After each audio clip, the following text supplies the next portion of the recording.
మన 'రవివర్మ' అండి first cinema. One of the best character నాకు తెలిసి ఈ మధ్య కాలంలో. ప్రతి సీన్‌లోనూ ఏదో ఒక ఉ ఉత్కంఠ నెక్స్ట్ ఏమవుతుందన్న ఇది కలగజేశారు. అది ఫస్ట్ హాఫ్ అంతా సైన్స్ మీద వెళ్ళి సెకండ్ హాఫ్ డివోషనల్. హీరో ఇంత ఏంటంటే ఎక్కడ సినిమాలో పాటలు లేవు. ఆశ్చర్యం వేసింది నాకు.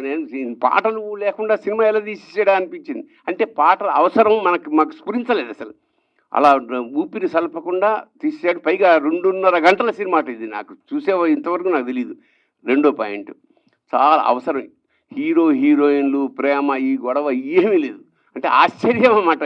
ఎవ్రీథింగ్ చాలా కొత్తగా డిజైన్ చేశాడు. ఆ వెన్నుపూస మీద దాని పేరు బుడిపె రావడం అనే కాన్సెప్టు అది చాలా థ్రిల్లింగ్‌గా ఉంది. నెక్స్ట్ ఎవరికొస్తుందా? ఏ క్యారెక్టర్‌కొస్తుందో తెలియకుండా ఒక సస్పెన్స్‌లో మనం కూడా తనివి చూసుకోవాల్సిన పరిస్థితి ఏర్పడింది ఒక దశలో. So, it's a fantastic experience. 'Shambala' అనేది ఒక అనుభూతి.